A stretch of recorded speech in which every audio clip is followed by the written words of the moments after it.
Hi everyone, welcome back to another episode of Reversing Glass. I'm Matt Rose, your host and field CISO at ReversingLabs, and today's episode is going to be doing a little bit of a conversation deep dive into the recently released, that's two words, Forrester SCA landscape report for Q1 of 2023. I'll just bring this up. If you haven't read this is actually a great report, but I'm going to kind of take my own little slant on this report and talk about a bunch of things associated with the report. Again, Forrester produced this report. It's a great report. Again, proprietary information. I'm not going to show the whole report because you have to be a Forrester customer, all these kind of rules associated with analysts.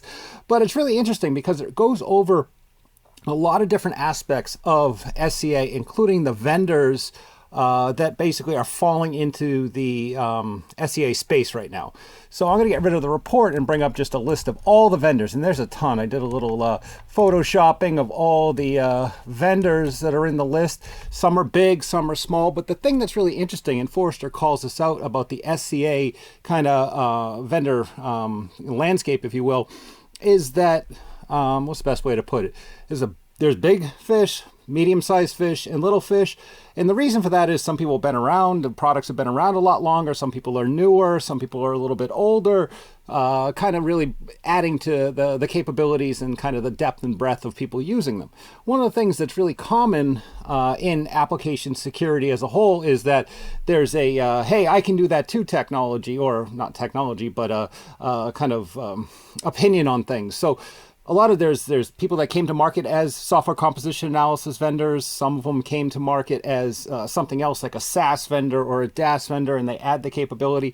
So this report really shines a clear light on who does what, where they came from, what their core competency is within the SCA landscape. The thing I wanted to talk about, and I just took a long-winded approach to get there, and I'll get rid of this graphic. I mean, you can see all the different vendors in here, is that I did some Googling, not Googling, but searching in the document itself, and found some interesting things just by kind of looking at the terms and the understanding. One of the biggest things that I believe, and I think that this is a problem in the industry, is that people automatically think of software composition analysis, or SCA, as software supply chain security. And I'm going to put it out there right now. SCA is very important, but it does not equal software supply chain security, or SSCS.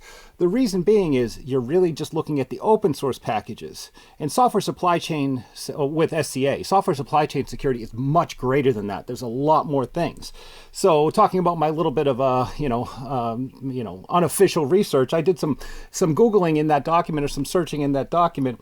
And you're going to be shocked to find out that SCA is mentioned 47 times. Seems to make sense because it is a document on SCA, so that's used a lot. One of the other big areas is SBOM, and people automatically consider SBOM as SCA solution, but SCA and SBOM are just the open source packages, not the entire deployable package. There may be a ton of other things in there, including some bad stuff and some good stuff within the application itself. SBOM, what's the number? I believe it was 7. Was mentioned 7 times. So it is applicable to SCA, but SBOMs need to be much bigger to be, comprehensive and provide all the information. The really interesting thing that is not mentioned in the article anywhere is malware. Malware is not mentioned in this report. So malware in Forrester's world is not something associated with SCA. But in my world, malware is definitely associated with software supply chain security. So if you think that SCA is the complete answer to software supply chain security, you're going to have an issue because there are gaps. And the other thing is behaviors. What does your application do? Are there questionable behaviors that maybe something was changed? It opens up a connection to an API, or basically a socket connection, or things like that, and it's not supposed to do that.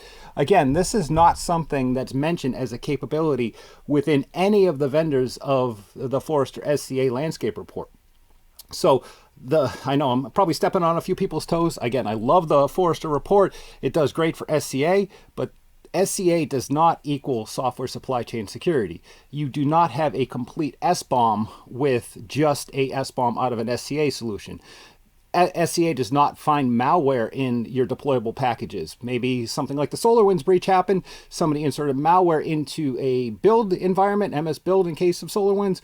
How did that happen? SCA will never find that. And then you always have to do that sniff test. If you have milk and you're like, hey, smell this. Does it smell good? No, that's not good milk. Even though the expiration date says it's good. Behaviors are that sniff test. Is it doing the things it's supposed to, or is it doing other things? That's a wrap up of this episode. Hope you enjoyed it. Again, love the Forrester Report. Does a great job. A lot of great companies on there. Really think they provide great value in the SCA world. But SCA is not software supply chain security. Thank you very much. Hope you enjoyed the episode.